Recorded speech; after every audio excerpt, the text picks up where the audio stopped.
ஈரான்ல இருக்கக்கூடிய அந்த ஆண்கள், எல்லா ஆண்களும் 2 ஆண்டு கட்டாய ராணுவ பயிற்சி குடுத்திருக்கிறாங்க. அப்ப அவங்க ஒருவேளை அ இவங்க உள்ள இறங்கி தாக்குனாங்க அப்படின்னா, அவங்களையும் இவங்க வந்து அழைக்கிறதுக்கான வாய்ப்புகள் இருக்கு. இப்போ வரைக்கும் பார்த்தீங்கன்னா, அந்த மாதிரியான அழைப்பு எதுவும் அழைக்கப்பட்டதா சொல்லல. அப்போ இவங்களுடைய எதிர் தாக்குதல் என்னவா இப்ப ஒருவேளை தாக்கப்பட்டால், முதல் முதல் விஷயமே எங்களுடைய தாக்குதல் வந்து இங்க ஒரே இஸ்ரேல மட்டும் இருக்காது. எங்கெங்கெல்லாம் இவங்களுடைய படைத்தளம் இருக்குதோ, அங்க எல்லா பகுதியும் நாங்க தாக்குவோம் அப்படின்றது தான் ஈரான் முன்வைக்கிற ஒரு விஷயம். அது மட்டும் இல்ல.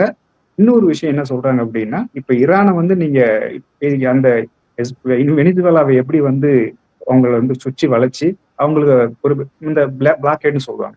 எந்த ஒரு பொருளையும் நீங்க வந்து அதாவது எண்ணெய வந்து ஏற்றுமதி செய்ய முடியாத அளவுக்கு உங்கள வந்து சுற்றி வளைக்கிறது. அதன் பிறகு உங்களோட முக்கியமான அந்த எண்ணெய் எண்ணெய் எரிவாயு தொடர்பான அந்த உற்பத்தி தொடர்பான அந்த கட்டமைப்புகள் வந்து இல்லாம ஆக்குறது அப்படின்றது, அதன் மூலமா இவங்கள வந்து பணிய வைக்கிறது அப்படின்ற அதே அந்த முறைய தான் இங்கேயும் பயன்படுத்துறதுக்கான வாய்ப்புகள் இருக்கு. அததான் இவங்களும் செய்ய போறதா சொல்றாங்க. அப்ப அவங்க என்ன சொல்றாங்க அப்படின்னா, எங்களுடைய அந்த அ உள்கட்டமைப்புகள உற்பத்தி கட்டமைப்புகள நீங்க தாக்குனீங்கன்னா, அமெரிக்கா உற்பத்தி கட்டமைப்புகள் இருக்கக்கூடிய அந்த ஈராக் மற்றும் சவுதி அரேபியா இந்த எல்லா நாடுகளும் அந்த அந்த ராணுவ தளம் மட்டும் இல்ல, உற்பத்தி கட்டமைப்புகளையும் தாக்குவோம். அப்போ எங்களுடைய எண்ணெய நீங்க வந்து இத விட்டு வெளியில போகாம நீங்க தடுக்கும் பொழுது, இங்க இருக்கிற யாருமே இந்த பகுதியிலிருந்து எண்ணெய் எடுத்துட்டு போக முடியாத அளவுக்கு செங்கடல் பகுதியையும், இந்த ஹெர்முஸ் நீரிணையும் நாங்க வந்து மூடுவோம் அப்படின்றது தான் இவங்க குடுக்கக்கூடிய எதிர் செய்தி. இப்போது புதிய அறிமுகம் ஆச்சி ஹோட்டல் சாம்பார் 50 கிராம் ரூபாய் 20 மட்டுமே.